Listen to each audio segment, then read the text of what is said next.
Welcome to the Science of Fishing, where we deliver the latest reports and most up-to-date tactics to help you catch more fish. Each episode, we'll get into what's been biting and break down exactly what you need to do to get out there and catch them up. Special thanks to Gulfstream Lures, Tackle Crafters, and Black Reef Spearfishing for sponsoring this podcast. Now, here's your host, Mark Farag.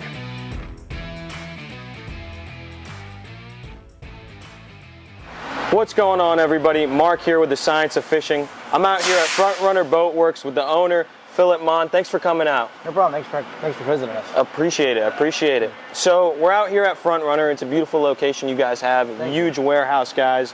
It's massive. So tell us a little bit about Front Runner. When did you guys get started, and what was the progression like? The company was started on a conversation that Mark and I had in August of 18, but the idea was August of 18.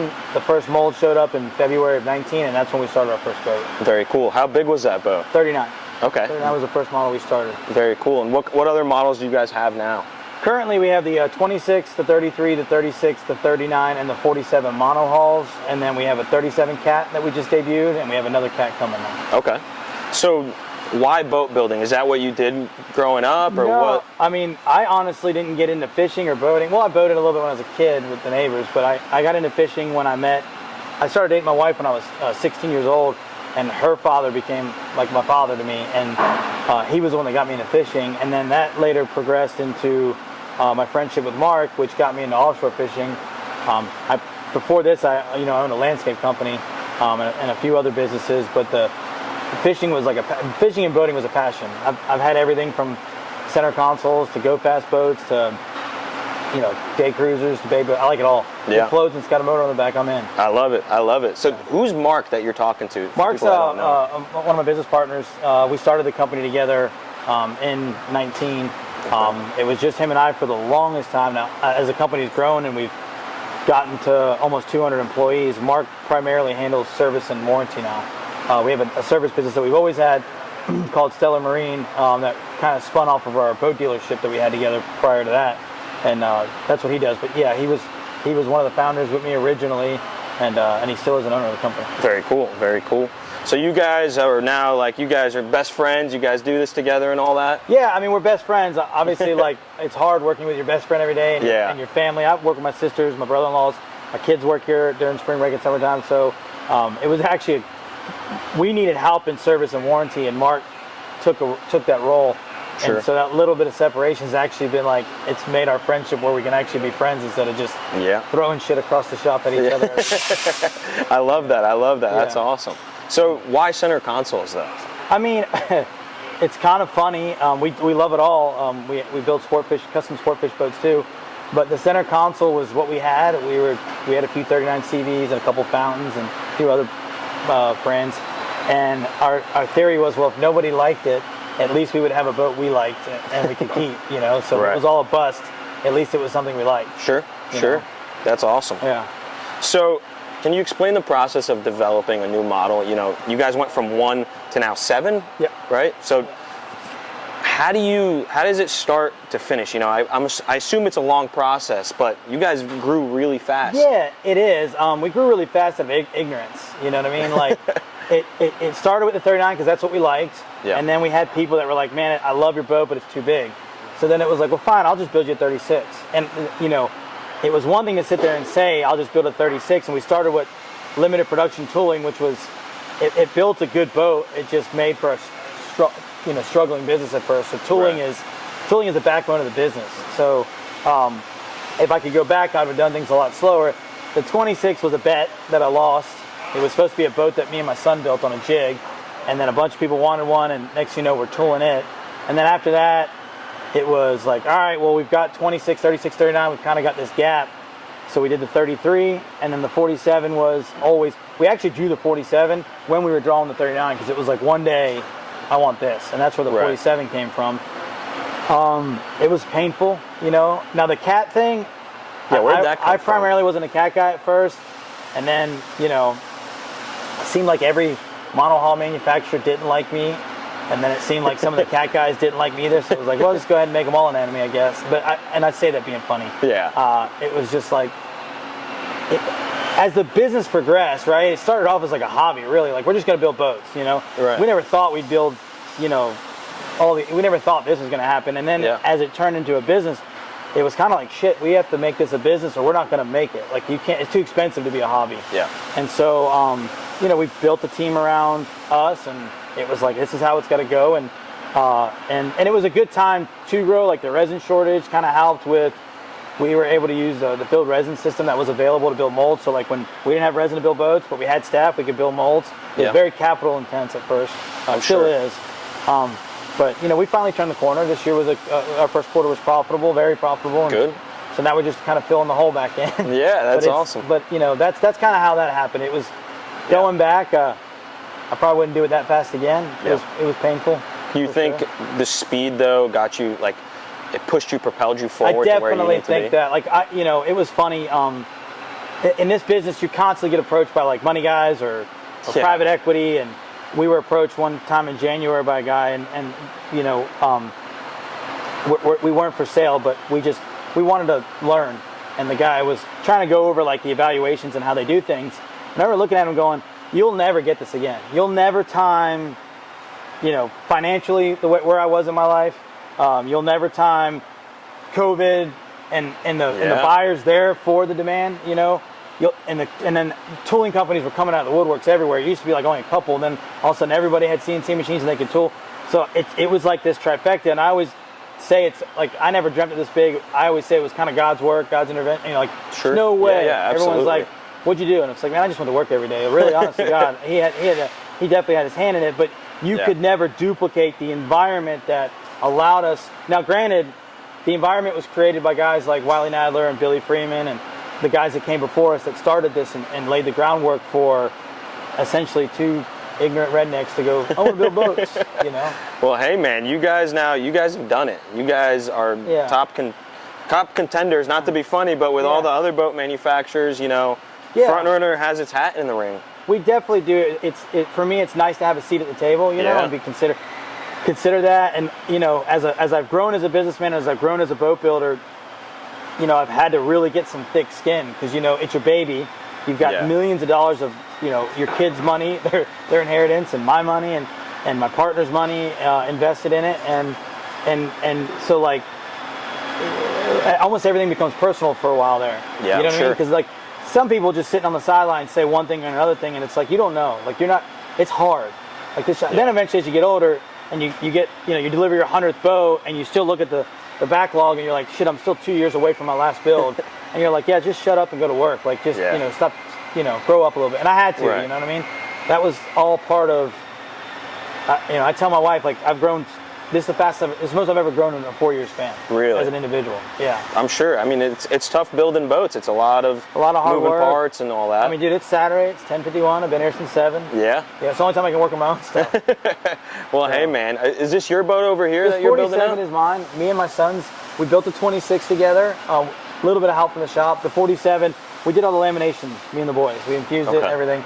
And then the crew has definitely helped us because it's just a monster. I'm sure. To build. There's so many systems in the boat. But I mean, it's so that's my boat. Where's she going to be out of? Jacksonville. Okay. You know, I've got a boat in Costa Rica with another friend, and then here. That's kind of where we do our thing. Nice. You know, very cool. So you mentioned the 100th boat. That just happened, right? We delivered it. You know, okay. I mean, we got it done last month, but the gentleman's from North Carolina. We delivered it to him. That was like snuck up on us. You know what I mean? Like, we were having a conversation, and somebody's like, you know, how many boats did you build? And I was like, I don't know off the top of my head. And then I go through all the models and what we built. And we've actually built 102. Just 2 of them are promo boats. Okay. And so we didn't count them. And I was like, yeah, and the guy that we built the boat for, it's just like this big teddy bear, man, like just the biggest sweetheart in the world. And you're just like, man, that's the guy you want as your 100th boat. Right. And and it was a big, deal because you think about, we moved. This is our third facility. We've built another brand, you know, the Volano stuff. Yeah. And you just think about, I can haul 1 and 2 and 4 are close by, and I can look at those first few boats that I've built and then look at what we push out the door now, and it's almost like, holy cow, we've grown so. They don't even look the same except for the shear line, and we've grown so much, and I'm proud of it. I'm happy. Yep. You know, and I try to. The business is tough, right? You know, you're constantly balancing cash flow and, you know, production timelines and payroll and staffing, and resin's not here, then motors aren't here, and the stars, like, it's like, dude, if the stars align, we're gonna get paid, and they never really seem to kind of align, you know. And so I just try to remind myself and try to tell people, it's like, I don't want it to sound like I'm complaining, because it's a tough business, but I fucking love coming to work. Good. Like, I love my job. It's way better than planting trees and laying sod. So. Well, that's awesome though, but that got you here, so. Right. Yes, that was definitely financially the footprint. That I have a lot. My sister and my office manager and another girl in our inventory office, all three came from my previous business, and they were there for the grind and the 2008 crisis and making it through all that, and then watching us accumulate this wealth. And they're very much part of the financials of this business, and they watch me write these checks every quarter, every month. And at one time, my secretary Stephanie started crying, and I said, "What are you crying for?"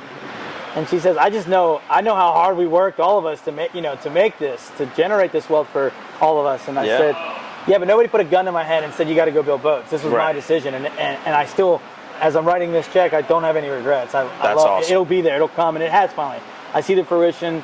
I see the longevity of the brand. My children are part of it. So, like, I see a legacy getting built. Hopefully it'll be a legacy one day. My children are really hard workers. My sisters are too. And so I'll write it again 100 times. Right. You know? Well, thank God that all happened, man. Yes. You know, it's awesome. You got your blessings, and that's sweet, man. Yeah. So, transitioning a little bit, you know, Front Runner has really put its hat in the ring, right? Mm-hmm. How do you guys put your hat in the ring with, like, Contender and Yellowfin and Invincible and all those boats? You guys now are competitors all together, and how would you say you guys compare, and how are you superior to them? I mean, I think the number one thing that makes me better than my competitors is me and Mark and our team as a unit. You know, my customers still call me. I still answer the phone, and our service is, I think, second to none in the industry. Everyone's a priority. When somebody buys a boat from me, I'm genuine about it. Like, they get a letter from my spouse that says, "Thank you for trusting my family to build your boat. I hope it makes many memories." So it's very personable, and we care. Like, somebody that walks in that was maybe a previous Yellowfin guy or whatever he was, I let him know, I know you have a choice, and I know you could have picked anyone else, and I know you have a history with this builder, so it means a lot to me that you're giving us this trust. Right. And we take it serious, and we take it to heart. So I think that's the number one thing. I mean, the second thing is, we learn from all those guys. You know, I had CVs, and I've had Fountains, and I've had Invincibles, and I've had it all. So I knew, in my opinion, the shortcomings of the product.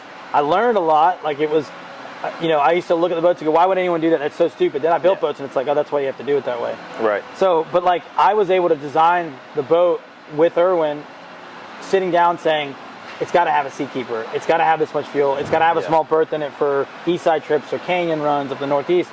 So, like, when you get into a 39 Front Runner and you look at it to the comparing 39s, it blows it out of the water. water. It's longer, it's wider, it's faster, it's more fuel efficient. Now, it's not that they were just that much better. Just the product's newer. You know what I mean? And it was like, we were able to learn from. They helped us be better, so to speak. Does that make sense? Yeah. You innovated off of that, pretty much. So I would never sit here and beat my chest and go, we're just better because we're better. I mean, we took a lot of their downfalls that they learned from too, and just said, all right, let's not make that mistake. Customers are really good too. Like, for me, I used to always get this feedback where we would let the customers get involved. We're what we would call a semi. We're never going to build 160 boats. It's just not going to happen. You know what I mean?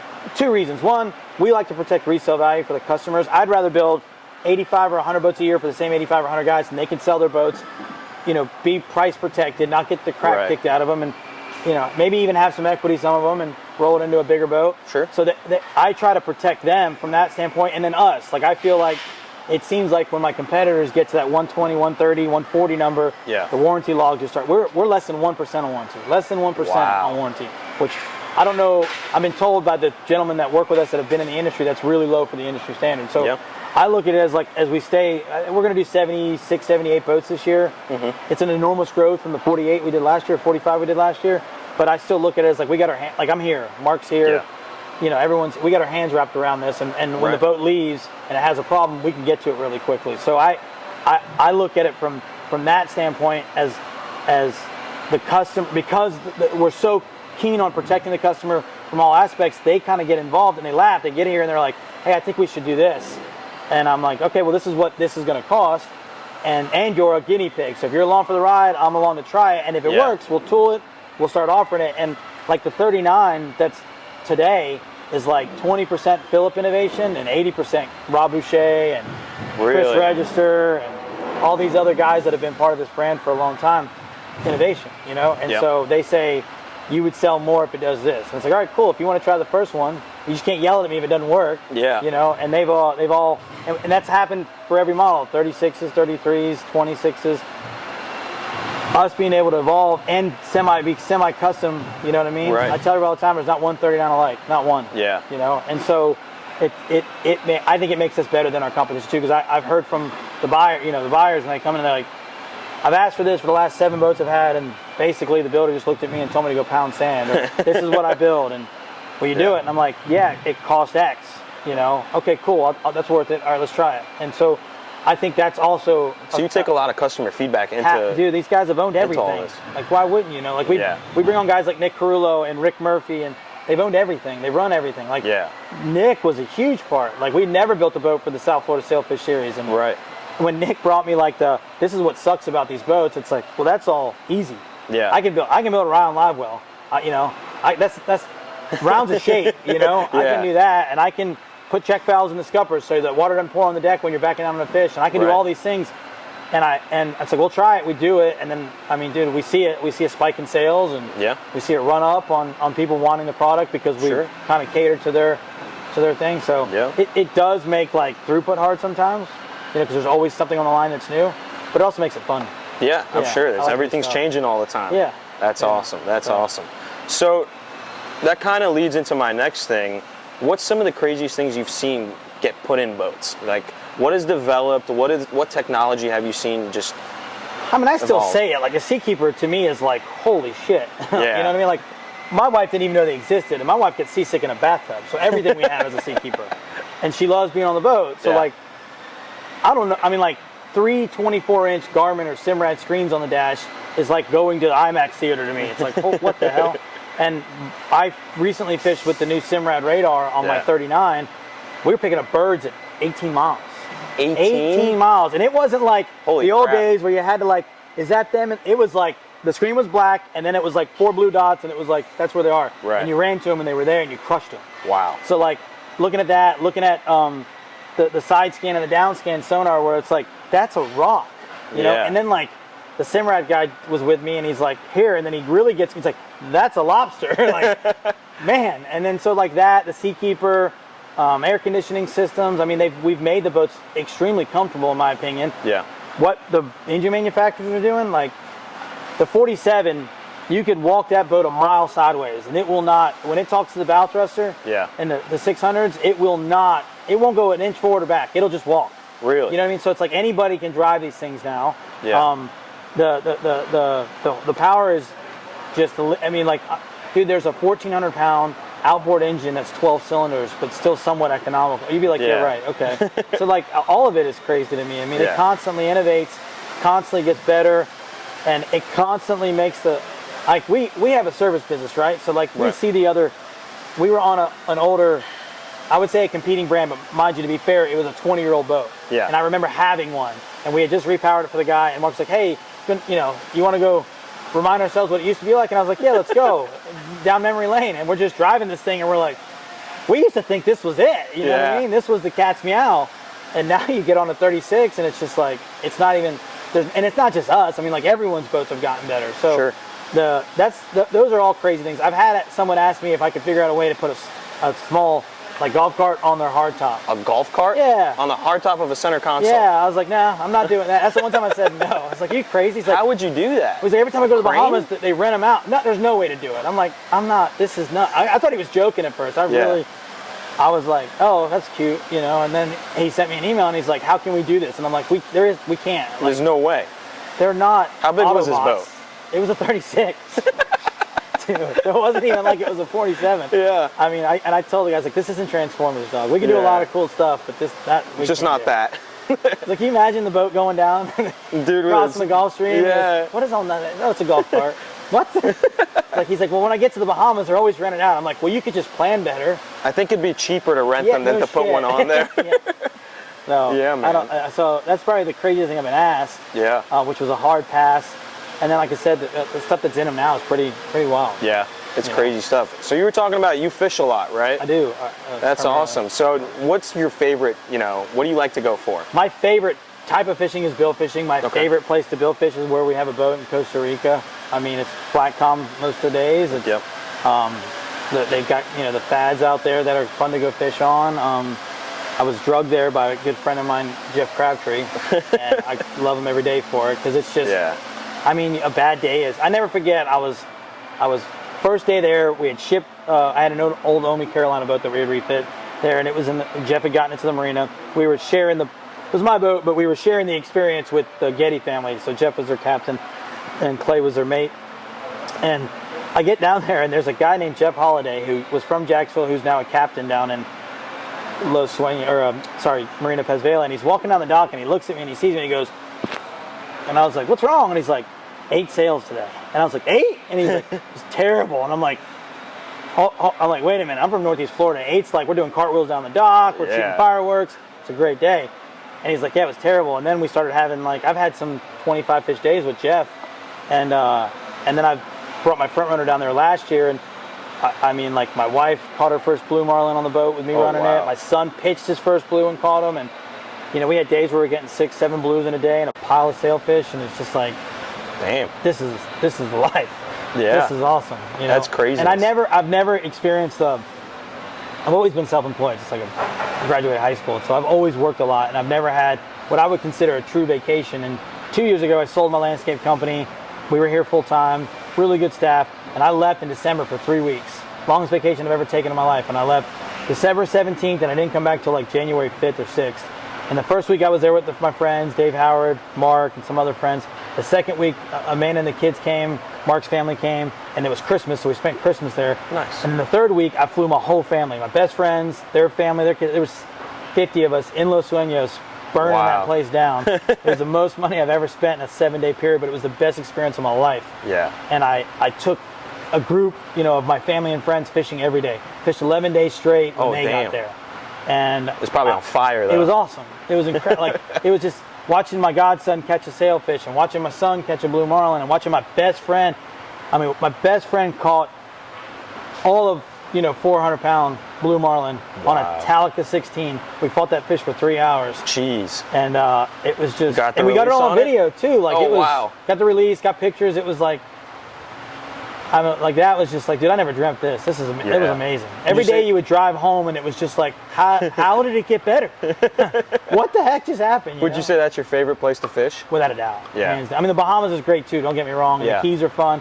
I love it all. But like, if there was a gun in my hand, it's like one place and you got to go now. It's like no problem. Costa Rica. That's right. That's awesome. Yeah. So, what's one of your most memorable days down there? Probably the day my wife caught her first billfish. Okay. My wife is my best friend. We've been together since we were 16 years old. She's been through everything. She's been with me when I was broke. She's been with me when I was rich, and she's been with me when I was crazy. And she supports me fully. I mean, when I started my landscape company, she loaned me the money to buy my equipment to start my landscape company. Really? So if you ever wonder if there was a good investment, that's a woman for you. Off, that was a good one. I remember her being pregnant with our first child. She was 6 months pregnant, and I was working weekdays at a dealership where I met Mark, and I was working weekends in the lawn business when I had started it. And she just wanted to spend one day with me, so she actually went and mowed grass with me pregnant. So she rode the lawnmower. I did everything else. And the last house we mowed was my grandmother's house. My mom is from Sicily, and my grandmother didn't speak any English. So when Italian women talk, it always sounds like they're mad at something. And my grandmother points at my wife and says something in Italian. And I said, Mom, what's she saying? She says, out of all of them, she's the only one worth a shit. And she meant like there's 40, I have 40 cousins. So she meant like all the cousins, all the wives. She's like, that's the one that's worth it, And so my favorite person is her. My favorite thing to do is fishing. Yeah. She always gets seasick. The whole reason we went to Costa Rica was like, it's going to be calm. You can go and not get sick. Right. And our first trip, Jeff was running the boat, and we caught her first sailfish, and that was just like, man, I've done it.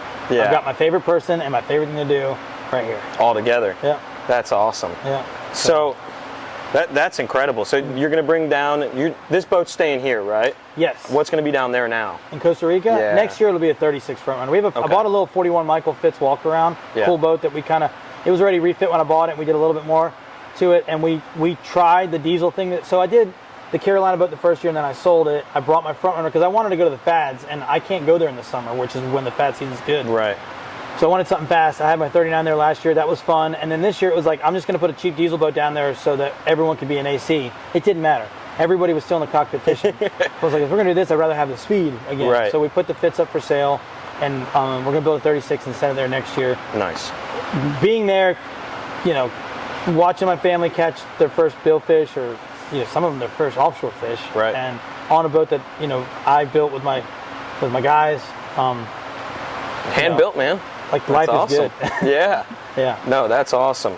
So, you think you're going to get bigger with front runners? Yeah, I mean, I don't know, like the people, HCBs, like you can get 65. Yeah, and for me, the scary thing about dealing with the big boats is the logistics behind it, right? Like, what do you mean? Moving a 47-foot boat from the factory to the water across the street is like a day. It's a feat, you know what I mean? Yeah. Moving the Volano across the street's like taking power lines down and shutting traffic down. So I look at like what those guys build at 53 and the 65, and I'm like, dude, could you imagine once a month, twice a month having to take those bitches? And then like when it doesn't go, the 33s and the 26s, they go to the water 2 or 3 items on the punch out list, they go to the customer. I mean, it's quick. But like the bigger the boat, the longer, like the 2 or 3 runs. Yeah. Because there's so many systems on them. So like, I'm not gonna lie, I'm not scared that we can't build a bigger boat. Yeah. I just the logistic nightmare of back and forth to the water. A lot. So I don't. Never say never, Yeah, absolutely. But 47 is where I'm comfortable right now. That's where you want to be at right now. Yeah. I haven't had anybody walk in yet and say, if it was fit. I've had some 53 Sueños customers and some of the bigger, the elephant guys buy the 47. So right. I think that. And they're happy. They seem happy. Like for like one guy said, dude, 47, 53, if it's that shitty, I'm not going. Right. They're both big boats, Right. And so I haven't had anyone say, I got to have the 55 or whatever it is. Right. And the price point gets there. Like we're starting to we're flirting very close to sport fish money. You know what I mean? Yeah. And other than the maintenance, the sport fish makes more sense. I mean, the maintenance is a nightmare on them as far as cost, but they're comfortable. Sure. So absolutely.